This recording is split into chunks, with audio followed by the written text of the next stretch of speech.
Арбасын ару кыргызым, бар болуңуздар. 21 кылымдын 21 жылы. Ал эми 20 жыл адамдын тарыхында, тагдырында өзгөчө тамгалар менен жазылып калчу жыл болду.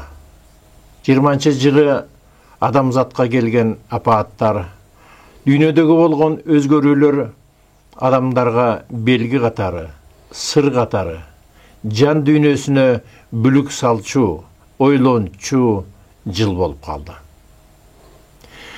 20 жылдын аягында басууга берилген Мезгил сабактары китебинин 9 саны жарыкка чыкты. Урматтуу көрүүчүлөр, сиздер дагы көптөн бери күтүп жүргөн Манас жана Зулкарнайн китеби жарыкка чыкты. Мезгил сабактары буга чейин 8 китепти элибизге ичтериндеги маселелерди чечмелөөдө элибизге тартуулап келдик. Ар бир китептин айтылган ойлорунун бардыгы көрүүчүлөрдүн ой жүгүртүүсүнө, көрүүчүлөрдүн аң сезимине кандайдыр бир жакшы өзгөрүүлөрдү алып келсе, бул баарыбыздын чоң жетишкендигибиз деп түшүнөбүз. Бүгүнкү күндө заман өзгөрүп атат. Аалам өзгөрүп атат. Бул нерсени биз каалайбызбы, каалабайбызбы? Өзгөрө турган доор келди. Өзгөрө турган доордо эң негизгиси адамдын жан дүйнөсү, аруулугу, мына ушуну аалам талап кылып жатат. Манас жана Зулкарнайн даңкашып теңир зообунан, Бандуң Тибет тообунан, мекендин чети мелжиген такимелен ойунан, мелбилдеп чети көрүнгүс мухитке карай чоюлган, маани аш түгүл Манас деп дайрага аты коюлган дейт. Тиреги муңбас чоңунан, түпкүлүгү зорунан, маани аш Манас болсун деп түрк журттун чыкпай оюнан, төрт бурчтун баары колдошуп, тоолорго аты коюлган. Манас. Улуу Манас. Баатыр Манас. Акыл эс Манас. Мына ушунун тегерегинде сөзүбүздү уламакчыбыз. Бүгүн бизде мейманда адаттагыдай эле урматтуу теле көрүүчү Булбулбек Осмонкулов мырза. Анда эмесе куш келипсиң. Рахмат. Булбулбек мырза. Ушул Манас жана Зулкарнай 9 китеби тууралуу элибизге тартууласак. Саламатсыңар, урматтуу теле көрүүчүлөр. Мына Кудайдын буйругу менен буйруса 9 китебибиз да жарыкка чыкты. Ошол 9 китеп Манас жана Зулкарнайн деген ат менен чыкты. Эмне үчүн мындай ат менен чыкканын өзүнүн себеби бар. Анткени бул улуу жараткан адамзаттын өнүгүүсүн алдыга жылдырыш үчүн ушундай улуу рухтарды, чыгаан инсандарды, пайгамбарларды, олияларды ар дайым ар бир кылымда жөнөтүп турган. Аны болсо биз улуу Теңирдин бизге кылган камкордугу деп, бизге кылган ошол ырайымы деп эсептесек болот. Ошол Манас ата менен Зулкарнайндын экөөнүн жер жашоосуна келгендеги жасаган иштеринин маңызы эмне болгон, алар эмне үчүн жанагындай согуштук иш аракеттерди жасаган, ушулардын жөнүндө дагы түшүнүктөр бар. Эмесе башынан баштайлы. Бул ааламда дүйнөлөр эбегейсиз көп дейт. Аны санап элестеткенге биздин акыл эсибиз дагы жетпейт дейт, кээде дейт да. Бирок канчалык ошолор дүйнөлөр бул ааламда көп болсо дагы эч качан бири-бири менен аралашып ушундай хаос болуп кеткен учур бул ааламдын тарыхында болгон эмес дейт. Ал деген бул жараткандын улуу күчү деп аны биз түшүнсөк болот. Анткени Кудай Таала баарын ушундай тартип менен ааламга таратып койгон. Ар биринин өзүнүн орду бар, ар биринин өзүнүн кыла турган кызматы бар. Ошондой тартипте бузбай баарыбыз Кудай буйруса жашап атабыз. Бул Эми ошол Зулкарнайын неме дейт да, улуу Куранда ошол Зулкарнайын жөнүндө жазылып калган бир сүрө бар дейт да. Канча сүрө экенин унутуп калдым, мен өткөндө ачып окугам. Ошолдо айтылат дейт, Зулкарнайын ал улуу полководец болгон да. Көп жерлерди багындырып, биздин бияка чейин келген деп айтылат, Индияга чейин барган. Ошол өзүнүн жортууларынын биринде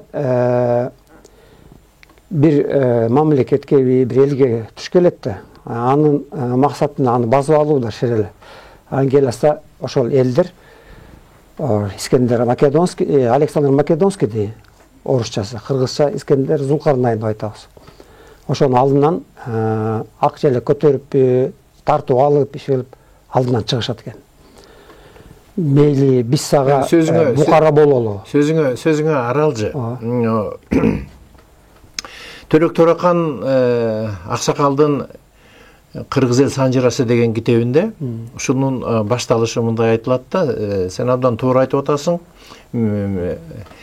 Искендер Зулкарнайын келатканда бирөө тосуп чыккан. Мундуз хан деген кыргыз болуптур.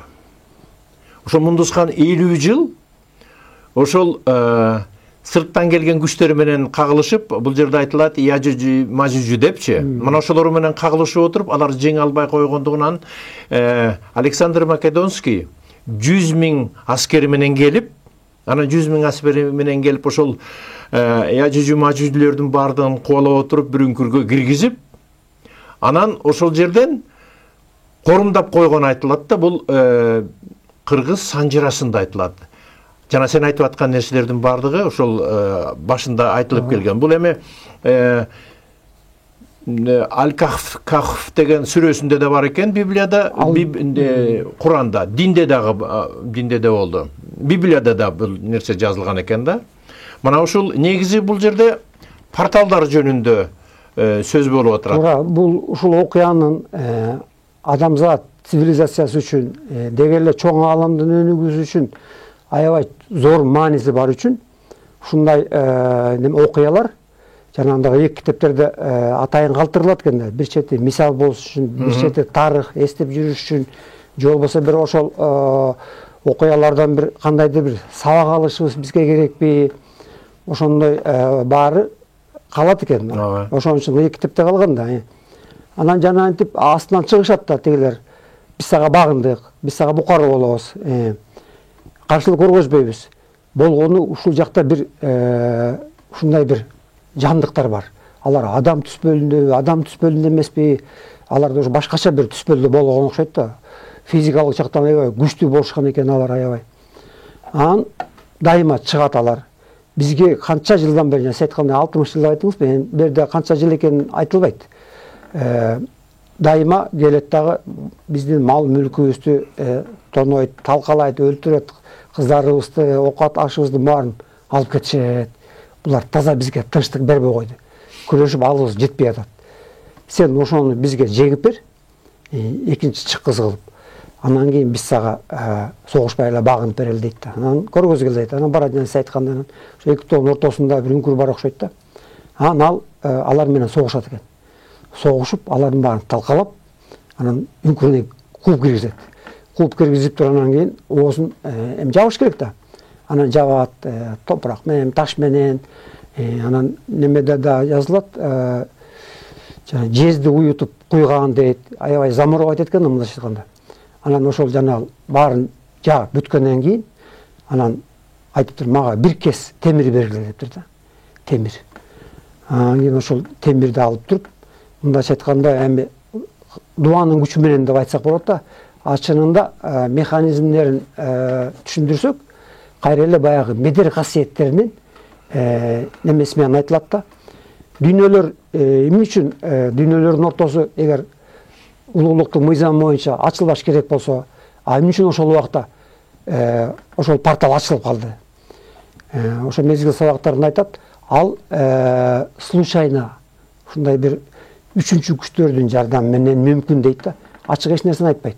Мүмкүн алардын адысыларынын кандайдыр бир иш аракеттери менен же биздин дүйнөдө иштеген жанагындай антидуховный күчтөрдүн немеси менен, күчү мененби шыгылып кандайдыр бир немеде ачылып калганда, бирок ал ачылуу болбош керек болчу дейт.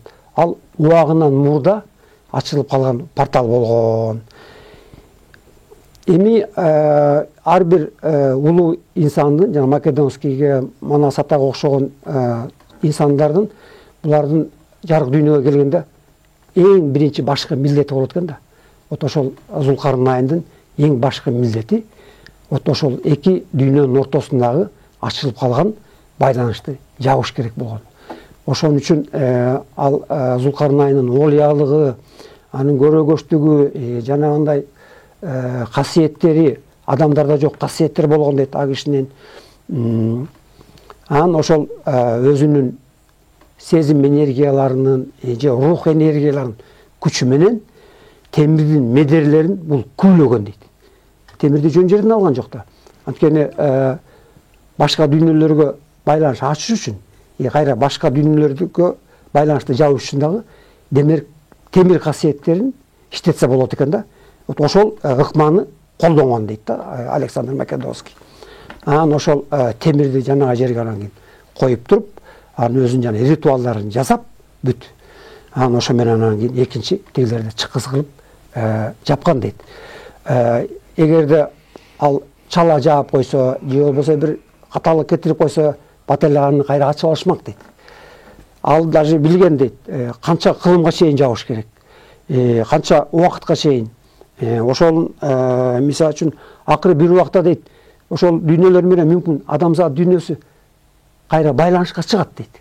Вот ошол байланыш болгонго чейин, убакытка чейин ошонун баарын эсептеп дейт. Анан кийин жана темир медерлеринин жыштыгын аябай күлөп, мындай бар, буда информация бар. 13-чү медерге чейин күлөгөн дейт. Темирдин касиеттерин.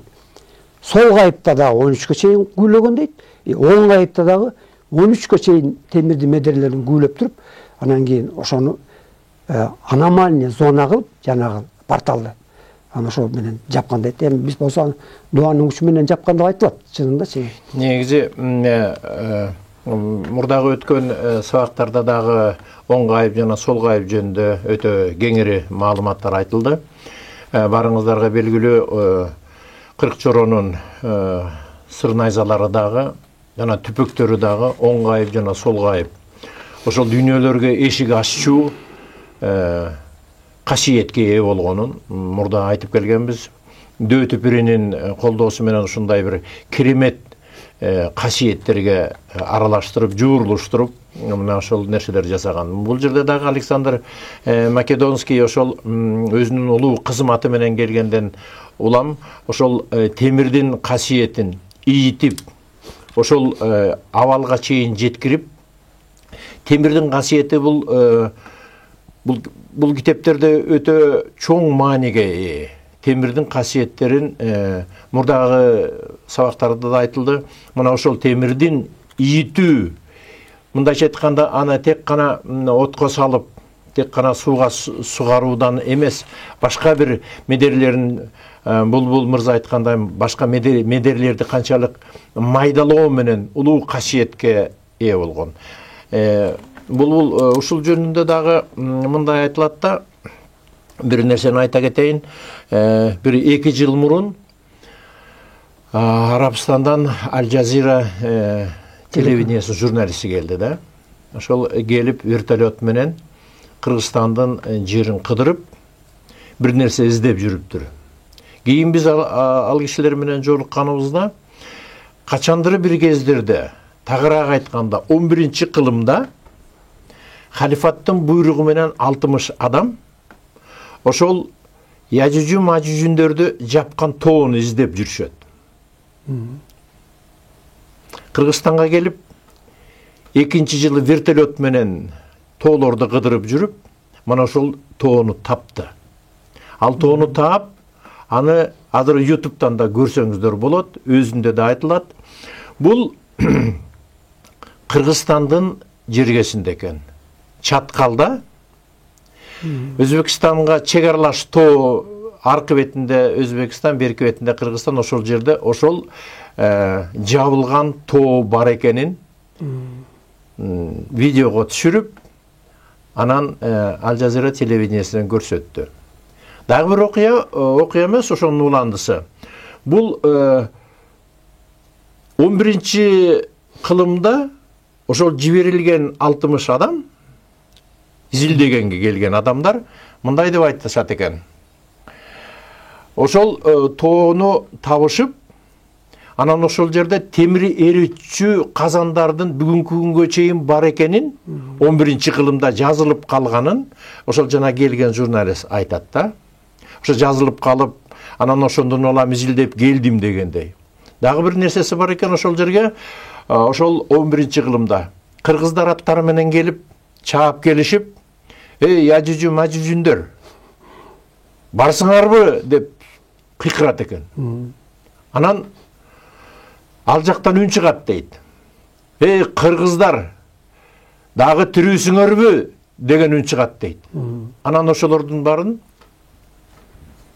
аттарын тапыратып коюп, анан кайра кетип карашат экен. Ошол жабылган тоонун мындай ачылып калбаганын, бекем турганын текшерип коюп, кыргыздар кетип калат деген маалыматты ошол 11-кылымда жазылган кагаздарда бар экен. Ал жерде ошол мындайча чиймеленген картасы да бар экен. Ошол аркылуу келип издеп таап отурат. Мына ушундай кызык нерсе бар да. Муну 9-китепте улам темалар татааланып баратат да. Түшүнгөнгө бир аз оорураак болуп, бул жерде баардык нерселер жана медер касиеттер менен түшүндүрүлөт да, көп нерселерчи. Эгерде муну китепти окуп, медер кемер касиеттерин жакшы түшүнбөгөн адамга же болбосо түшүнүүгө аябай кыйыныраак болот. Же биздин мисалы үчүн передачаларыбызда мурда дайыма көрүп, түшүнүп жүргөндөргө мүмкүн жеңилирээк болот. Бирок азыр көп эле информациялардын баары, маалыматтар аябай татааланып. Мисалы үчүн ошол эле жана Македонскийдин иши жөнүндө мындай айтылат да, дүйнөлөрдүн ортосу эч качан ачылбайт дейт. Ал улуулуктун катуу мыйзамы. Качан дейт, ошол дүйнөлөрдө жашаган цивилизациялардын бири-бири менен аралашууга доор келгенде, Кудай Таала ошону туура деп тапканда дейт, ошону ача турган механизм бар дейт. Ал механизм эмне дейт? Эки дүйнөнүн ортосун ача турган. Эки дүйнө дейт, даже мындай элестетсеңер дейт, эки дарбаза дейт да. Биздин өзүбүздүн дарбазабыз бар, алардын өзүнүн дарбазасы бар. Биздин ачкычыбыз өзүбүздө. Анткени биздин дүйнөдө өзүбүздүн дүйнөдөн чыга турган ачкыч бар дейт да. Тигилердин код дейт. Тигилердин ачкычы өзүндө дейт да. Анан кийин мейли биз өзүбүздүн ачкыч менен ачып чыктык, өзүбүздүн дүйнөдөн. А тигилер бизге ачкыч бербегенден кийин биз алардыкка кире албайт экенбиз да, алардын дүйнөсүнө. Ошон үчүн дейт, ааламдык кайып казынада жаткан атайын байланыштыруучу энергиялар бар дейт, медерлер дейт да. Алардын саны аябай чексиз дейт, көп дейт. Анан ошол Кудай Таала неме деп тапканда, өзү туура деп тапканда, анан ошол энергиялар келип, эки дүйнөнүн ортосунда ушундай бир толкундарды жаратат дейт. Ал энергиялар ушунчалык амалдуу, кубулма медерлер болот дейт, аябай ушунчалык немеси күчтүү да, жасаган кыймылдары. Анан алар ошол медерлер дейт, эки дүйнөдөгү болгон толгон медерлердин баарын сырын билет дейт. Эгерде бир эле медердин сырын билбей калса, бир дүйнөдөгү, ал ошол порталды ача албайт дейт. Анан ошол үчүнчү жактан келип, ошол кубулма энелер, амалкой медерлер келип, анан кийин эки дүйнөнүн ортосунда иштей баштайт дейт. Алар иштегенде убакыттын энергиясы менен иштешет дейт. Анткени тигил дүйнө убакыттын башка стандартында, биздин дүйнө болсо убакыттын башка стандартында тургандыктан, ошол жерде убакыттын медерлерин көйлөш керек дейт да. Ошол убакта эки дүйнөнүн медерлери дейт, бирдей убакыттын стандартына кирип, анан кийин аралашып иштей башташты дейт. Ушундай бир үчүнчү бир акыбал жаралат дейт да. Убакыт токтоп калганда бир ушундай бир акыбал жаратат деп айтылат да. Бул Ошол Македонский дейт да. Анын олиялыгы, анын улуулугу ушунда дейт. Ал ошол жанагы бүт эки дүйнөдөгү болгон медерлердин касиеттерин бүт билген дейт. Вот ошолордун жыштыгына жараша жанагы темирдин медерлерин күбөлөп ошого ийине келтирип туруп анан кийин тигилерди ийинине киргизген деп айтылат да. Негизи ааламда улуу мыйзам бар. Мына ошол порталдардын ачылып кетиши менен ааламдык мыйзамдын кандайдыр бир деңгээлинде бузулган. Мына ошол бузулган мыйзамды оңдош үчүн, өз ордуна коюш үчүн Зулкарнайн ошол жарык дүйнөгө келген, ааламдан жер жүзүнө келген. Жанагы порталдардын ачылып кетиши жөнүндө кеп кылып атпайбызбы? Негизи жерде биз менен катар жашаган улуу цивилизациялар бар. Аларды жөнөкөй адамдар азыр көрө албайбыз. Алар биз менен катарлаш жашашат. Мына ошол катарлаш жашап жүргөн цивилизацияларга биздин катуу денебиз, катуу жер, таш, же болбосо башка планеталар эч кандай тоскоолдугу жок эле аралап өтүп кете турган касиетке ээ деп түшүнсөк болот. Мына ошол порталдардын ачылышы бизде дагы кыргыздарда баягы ыйык жерлер деп коебуз, порталдар деп коебуз, мазар деп коебуз. Мына ошол жерлерде ошол башка чен өлчөмдөгү улуу күчтөр менен байланышка чыгып биздин ата бабаларыбыз илгертен ошентип келген. Чындыгында эле билесиз да. Бул аалам адамдын сакчысы, адам болсо ошол сырды тапкычы кыргыз. Мына ошол сырлардын, порталдардын өзлөрүнүн кызматына жанагы айткандай ачкычтар, коддор.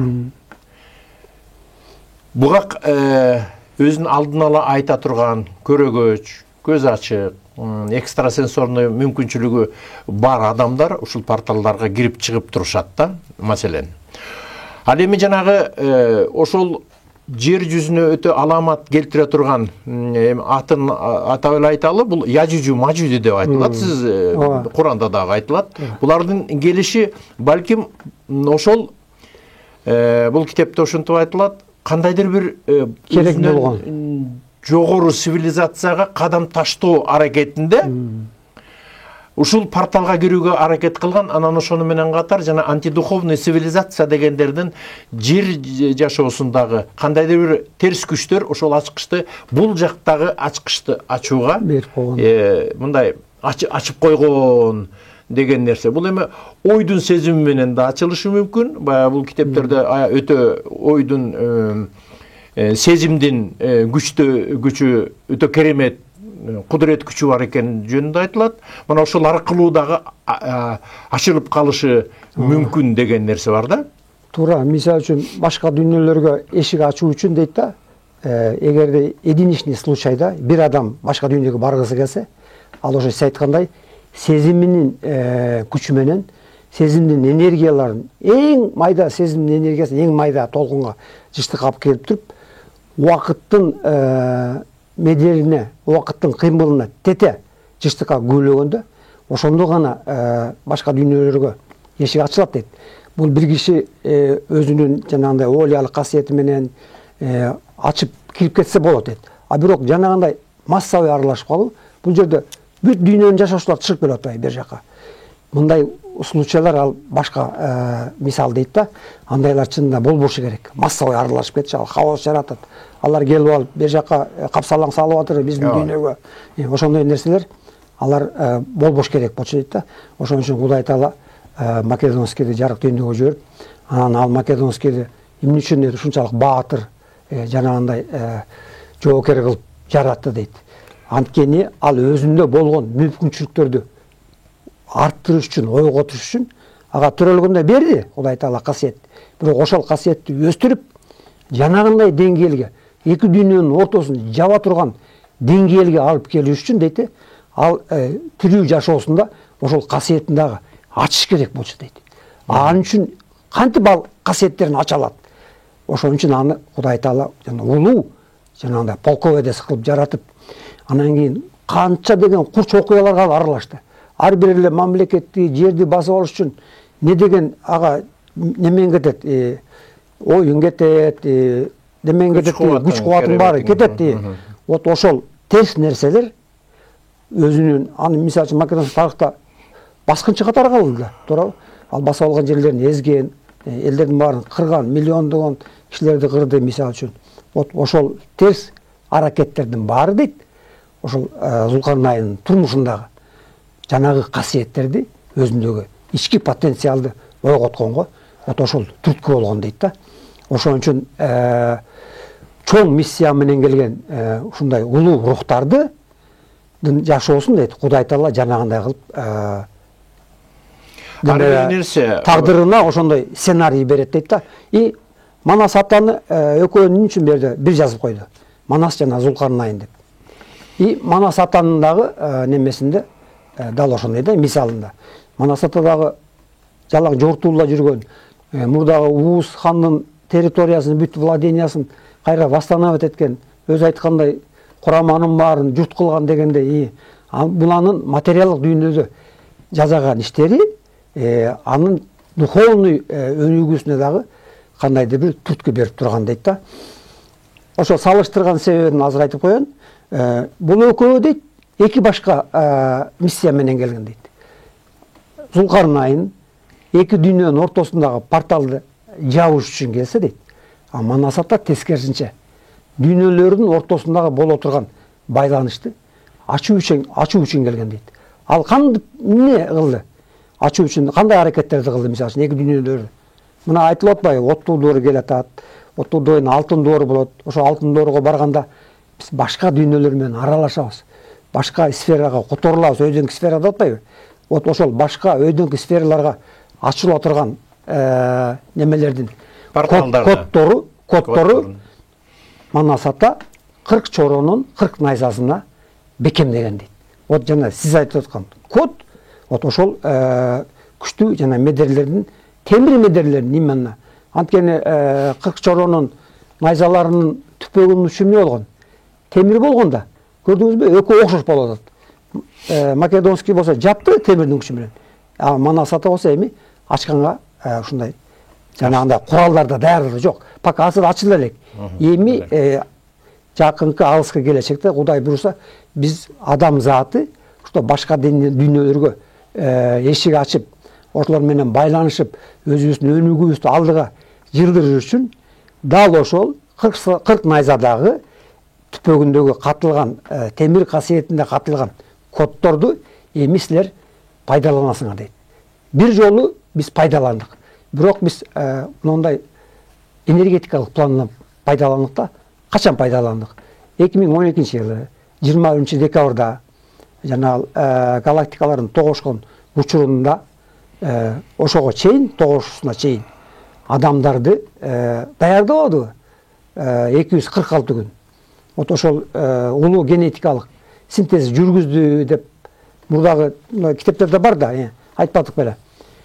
Ошол 246 күн жана галактикалык өзөк толтодогу 20 түрдүү энергиядан адам баласы эмделип жаткан учурда 40 чоро дейт, 40 найзасы менен ошол көрүнбөгөн ааламдан адамдардын ДНК кубаттарын түздөп, ар бир жанагындай жыштыкка тууралап жардам берип 246 күн алар иштеди. Аны мурда айтканбыз. Вот ошол нерсе улуу генетикалык синтез. Булар бир жолку өзүнүн жумуштарын уже аткарып бүттү. Эми келечекте Кудай буйруса биз эгер адамзат цивилизациясы башка дүйнөлөргө аралаш, кайыпка чыгыш үчүн дейт да. Ар бир найзанын учундагы мындай немеде, түпөктө дейт, эки код бар. Сол канатында дейт, сол дүйнөлөргө эшик ачуучу код бар дейт. Оң канатында оң дүйнөлөргө эшик ачуучу ошо коддор камтылган дейт. Ал коддордун сырын бизге даже керек болса ачып деле берип койду. Жанагы нанометр жыштыгында анан канча градуста катылган. Ошолор 40 найзанын тең 82 түрлүү касиетин жанагы 2-3 китепте жазылган. Ооба, бул мени бузбай коюп туруңуз, бираз кечирип коюңуз. А то мен избей айтып коем, жаңылып калгам, айта албайм. Айт. Вот ошол 40 найзанын түпөгүндөгү темир касиетине катылган коддор, сиз айтыңыз, коддор керек деп. Убакыттын энергиясындагы коддор экен ошолорчу. Ар бир неме түпөк эки дүйнөгө портал ачканга жөндөмү бар дейт. Эки дүйнөнүн коду. Бир эле сыр найзанын пайдалансак биз үчүн биринчи сыр найзаны биз эки дүйнөгө чыга алабыз. Бир жагы сол дүйнө, бир жагы оң дүйнө. Эмне үчүн сол дүйнө оң дүйнө деп аталат? Анткени оң дүйнө деген бул убакыттар дейт, алдыга жылган дүйнөлөр дейт.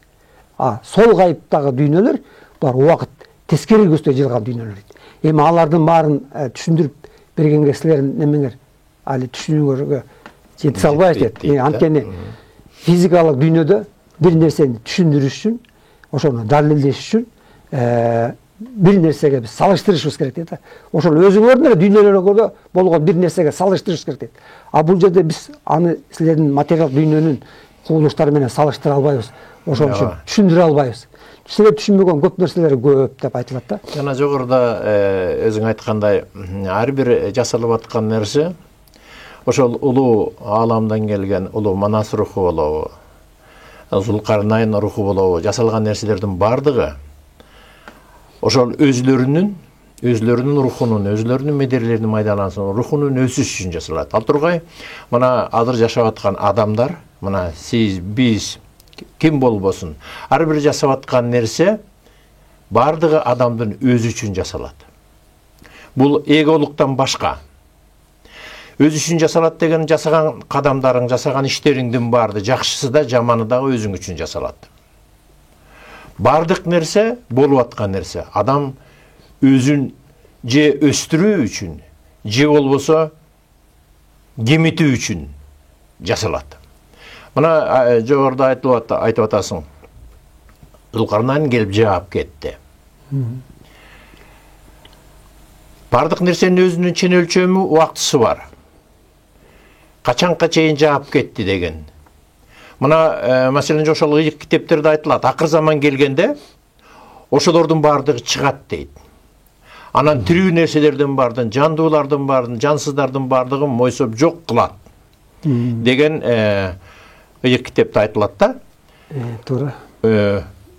Ошондо кайсыл убакка чейин жабылды деген суроо. Туура. Анын суроогу канча экени айтылбайт. Ал мисалы үчүн биз өнүгүп отуруп, биздин адамзаттын деңгээли кандай акыбалга келет. Буну өнүгүү десе эле биз материалдык, техникалык өнүгүүнү элестете да. Бул духовный пландагы өнүгүүнү айтып атат да. Духовный планда өнүгүү үчүн биз өзүбүздүн эле ички сезимдерибизди, ойлорубузду, ички немелерибизди, мүмкүнчүлүктөрдү эле колдонушубуз керек. Ар бир адам. Жана сиз айтканда, ар бир адам бул дүйнөдө жасаган иштери үчүн дейт, тиги дүйнөдө сиз айткандай сый алат же жаза алат. Канчалык сен бул дүйнөдө жакшы иштерди көп жасасаң, тиги дүйнөдөгү ордуң улам өйдөлөй берет деген. Ушундай да. Анан качан ачылары белгисиз, но бирок дейт, акыр түбү келип дейт, ачыла турган неме болот дейт. Анткени силер тиги дүйнөлөр дейт, жана ачылып калган дүйнөлөр дейт да. Силерге караганда саал өнүгүүсү жагынан артта жүргөн дүйнөлөр дейт.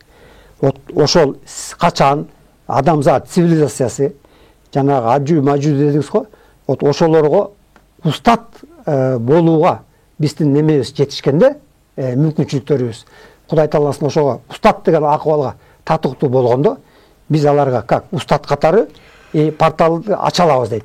Бирок ошондо портал ачылганда жанагындай согуш болбойт дейт ал убакта. Бири-бири менен касташуу, тескерисинче гармониялык түрдө алакалашуу болуп, анан силерди, аларды устат катары алдыга өнүктүргөнгө көмөк көрсөтөсүңөр.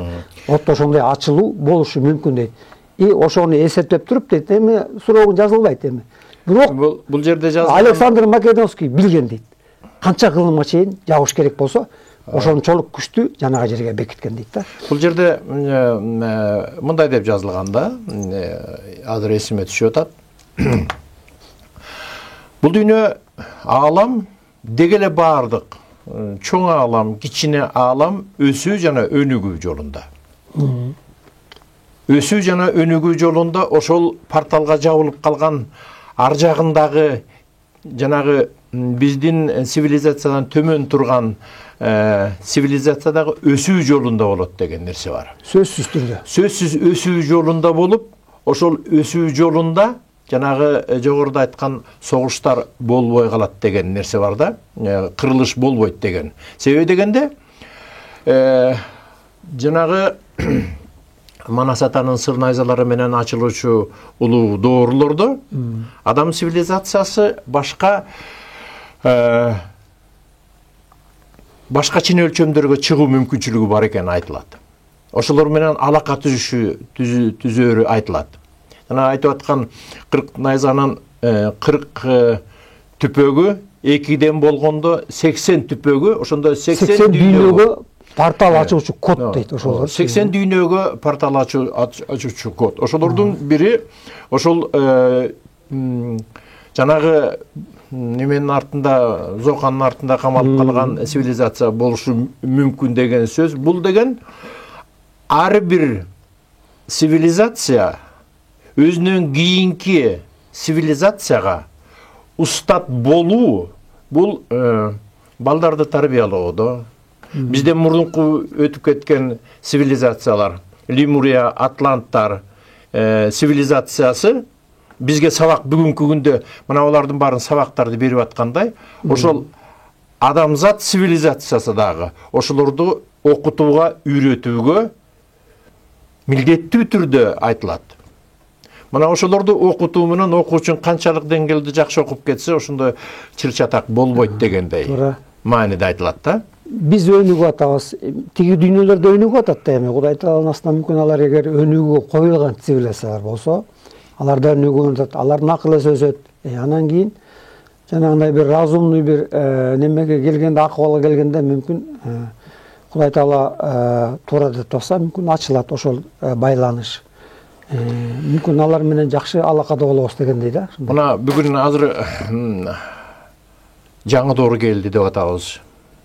Жаңы доорду баягы эшигибизди такылдатып келбейт экен, бирок белгилери болуп атат. Ошол эле пандемия, ошол эле дүйнөдөгү болгон экологиялык кыйроолор, кечеги эле болуп өткөн дүйнөдөгү жер титүүлөр, зилзалалар, же болбосо асманда азыркы күндө көрүнүп аткан 3 күн, күндөрдүн 4 күн болуп көрүнүп атканы, же болбосо ааламдын кең асмандын жарымындай болгон көздөрдүн пайда болушу. Бул белгилер. Бул көздөрдү мына Россиянын телевидениясында көрүп калдым. Бул бирөөлөр айтыптыр, бул деген жанагы светтердин ойношу, булуттардын немеси де. Бирок 2 саатка чейин эч кандай кыймылдабай 2 көз турганын көрсөтүп атат да. Мунун бардыгы азыркы адамдарга берилип аткан белгилер. Сөзсүз түрдө өзгөрүү болот. Сөзсүз түрдө өзгөрүү болот. Өзгөрүү сен айткандай тек гана техникалык жактан өзгөрүү эмес, эң негизгиси адамдын өзүндө, табиятта өзгөрүү болот.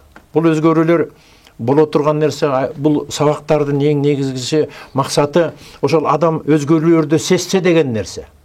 Өзгөрүүлөрдү сезбесе дагы ошого мындай далалат кылып, ошону ойлонуп, ошону ой сезими менен, бул китепте айтылгандай эң күчтүү нерсе ой сезими менен ошого ооба ошондой болот, макул деген нерсе бул бүгүнкү күндө элибиз үчүн өтө керектүү, маанилүү нерсе болуп атат. Эртең чоң өзгөрүүлөр болот, сөзсүз түрдө болот. Анан адамзат жаңы нерсеге кетиш үчүн сөзсүз түрдө согуштар болуп келген, кыйроолор болуп келген. Мына ошолордун бардыгын бул жаман, бул китепте айтылат да, бул жаман, бул жакшы деп кабыл албай, бул улуу мыйзам деп кабыл алуу, бул сөзсүз түрдө адамдарга керек экенин. Канчалык деңгээлде ошол нерсени туура кабыл алуу менен бул демек керек экен. Баарыбыз билебиз, бул дүйнөдө болуп аткан нерселердин баардыгы закон ченемдүү, кокусунан эч нерсе жок экенин билебиз. Мына ошол улуу мыйзам, адамзат, жер планетасы улуу акыл эстин мыйзамы менен, талабы менен жашап атканын адамдар сезишибиз керек экен да. Мына ошол сезгенде, сезип билгенден кийин кандайдыр бир өзүбүздө бир курал пайда болгондой, жарак пайда болгондой, коргонуу иретинде пайда болгондой ушундай айтылат да. Мына ошол Манас жана Зулкарнайндын келип кеткен экөөнүн кызматы, буга чейин деле көп улуу руктар келип кеткен. Кызматы бирөө жабуу, бирөө ачуу. Демек, биз ошол Манас атанын доорунда жогоруда сен айткандай биз эмделдик. Эмделүү. Эми бул нерселердин бардыгын эмделүү деген нерсе келечекте боло турган, биз ошолор менен аралашып кала турган ошо энергиялардан неме алуу дейт да, учкун алуу. Ошол адамдардын дээр сезимине, аң сезимине салып, жана эки көз деле көрүнүп туруп атпайсызбы? Ал эки көз жөн эле көрүнүп турган жок. Адамдар, мына силер түшүнбөгөн нерселер бар. Биз силерди үстүңөрдөн карап турабыз. Мүмкүн ошо адамдардын бир түшүнүгүнө ошондой бир предупреждение, эскертүү салып ататпы? Эми андай нерселер көп эле, андай случайларчы, мындай кереметтерди дайыма көргөзүп турат. Что биз теңирден тескери кетпешибиз үчүн, биз Кудайды унутуп койбош үчүн андай кереметтер дайыма бизге көргөзүп турат. Ойларлар канча кереметтерди көргөзгөн, мисалы үчүн Иса пайгамбардын кереметтери, андан башка пайгамбарлардын кереметтери, ошолордун баары бизге айтканда акырынан эскертип, ошону унутпагыла, Кудайды унутпагыла. Силер жөн эле өзүңөр ойноп жүргөн жоксуңар бул жерде. Ошону менен катар бул 21-кылымда көрсөтүп аткан эскертүүлөр, белгилер бул таптакыр башка. Башка дегеним кандай? Чегине жетти. Буга чейин албетте Кудайды таанытыш үчүн пайгамбарлар, олуялар кандайдыр бир кереметтерди көрсөтүп келген. Бул ооба болгон. Бирок 21-кылым өзгөчө кылым. Адамзат жер каймактагандан берки жашоосундагы, мындайча айтканда, бүтүрүүчүлөр, же жыйынтыктоочу, же болбосо башка ааламга которула турган, өзгөрө турган кылым, 21-кылым. Ошондуктан бул 21-кылымдагы берилген белгилер мурдагылардан башкараак. Мен айтайын дегеним, эмдеди. Мына ошол нерселерди айтып атканда, ошол адамдарыбызга көзгө көрүнбөгөн нерселер менен ар бир адамзатына медер аркылуу, толкун аркылуу, дилдирөө аркылуу, же нур аркылуу адамдарга берилди деген нерсени адамдарга эмдөөүн жеткиришибиз керек болуп отур да, бул жердечи. Ошону жеткиришибиз керек. Ошол нерселер сөзсүз түрдө бүгүнкү абалды, эртеңки абалды акырын жөнгө салды. Булардын бардыгы болуп аткан нерселер. Адамзатты кичинеден акырындан мындай адаптация кылып атат. Акырындан. Бирде ошол бир сырды айтат да, ушул китепте болуш керек. Эмне үчүн дейт, Кудай Таала ааламга терс энергияларды, терс мүнөздөгү адамдарды, терс персонаждарды жиберет дейт. Мисалы үчүн кыргыздын мисалын алалы да. 30 жылдан бери биз эмне болуп келатабыз? Оңон албай эле, улам бирөөсү келсе анысы талкалайт, элдин ырыскысын жеп талкалайт, анан кийинкиси келсе да оңон албай. Канча жылдан бери биз азыр кыргыз эли кыйналып жашап атабыз да. Туурабы? Материалдык планда. Эмне үчүн? Силер ага тарынмагыла дейт. Чтобы оң нерселер өнүгүп туруш үчүн, оң энергиялардын улам өнүгүп туруш үчүн дейт, жакшы нерселердин өнүгүүсү алдыга жылыш үчүн, вот ошол тескери окуялар, тескери адамдар, тескери энергиялардын баары дейт, импульстук күч бере турган ошолор дейт. Силер аларга тарынмагыла дейт. Эмне үчүн кыргыздар ушунчалык азыр кыйналып атабыз? Анткени азыр айтып атпайбы? Адамзаттын өнүгүү келечегинде кыргыздар духовный лидер боло турган, силер улутсуңар. Анткени силердин араңарда Манас ата жашап кеткен. Ушунчалык немелердин баары, сырлардын баары күйүп кеткен. Манас ата доорунда жашаган аруулар.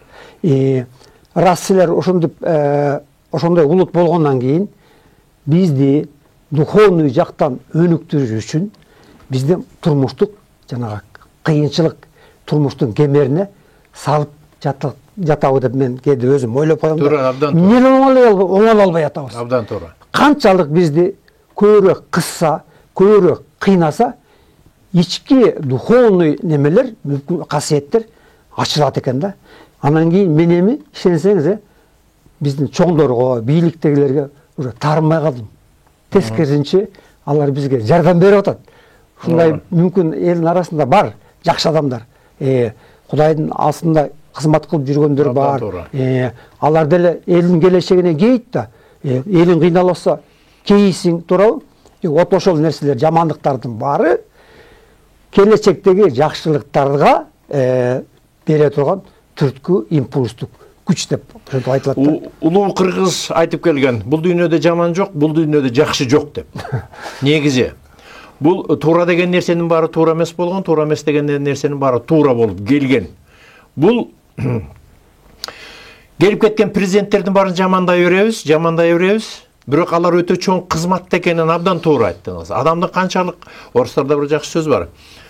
Счастье надо выстрадать дегендейчи. Мына ошол нерсени канчалык кыйналуу менен, жан дүйнөңдүн кыйналуу менен өткөрсөң башыңа. Адамдагы ой жүгүртүүлөрдө баягы Кудайга үнүң жетиш керек дегендейчи. Сөзсүз түрдө жакшы нерсени адамга бериш үчүн баягы ооматты бериш үчүн сөзсүз биринчи доомат келет деп айтат го. Ошол дооматты бүгүн көрүп атабыз. Бирок мунун артынын бардыгы сөзсүз түрдө чоң бир жакшылык алып келер. Үмүт кылалы да. Мына пандемияны да айтып атпайсызбы? Пандемияны жиберип анан кийин 1 жылдан бери кыйналып атабыз деп. Ал пандемияны Кудай Таала жөн жеринен жиберген жок. Биз өзүбүз ошону заслужили, ошонун ооруну. Жөн жеринен эч качан бизди Кудай Таала кыйнабайт экен да. Эсиңерге келгиле, теңерден тескери кетип атасыңар деген бул жөн эле эскертүү. Эми мынакей бизгечи көрүнгөн, билинген, кармалган, сезилген нерселерге караганда бизге көрүнбөгөн, сезилбеген, билинбеген ушунчалык майда нерселердин таасири бизге көп экен. Мисалы үчүн ошол оорудан биз азыр айыгабыз деп, ар кандай дарыларды ичип атпайсызбы? Ал дарылардын кереги жок дейт. Сен жөн гана Кудайга болгон ишенимиң менен, өзүңдүн ичиңде болгон иммунитеттик күчүң менен гана жөн гана психологияга алдырбай ал ооруну жеңсең болот дейт. Вот ошол мен өткөндө ким айтты? Бирөө айтты. Ошо вирустардын баарычы жанагы COVID-19-дун баарын дейт, дүйнөдөгү баарын чогултуп келип, чогултсаңыз 1 граммга да жетпейт дейт. 1 граммга да. Вот ошол 1 граммга жетпеген нерсе бүт адам затына аламат салып атат. Эмне кылабызды, айлабызды алты кетирип атат. Көрдүңүзбү? Канчалык майда нерсенин күчү ошончолук чоң боларын. Урматтуу телекөрүүчү, бул сөзгө өтө берилип кеткенден токтотуу дагы өтө кыйын болот. Бүгүнкү мезгил сабактары аягына чыккан жокпуз, уландысы бар. Бул китепте айтылган бир жакшы нерсе бар. Убакыттын сырлары ачылмакчы, кошо алсаң өткөн келер учурчакты дейт. Арыбасын аруу кыргызым. Бар болуңуздар.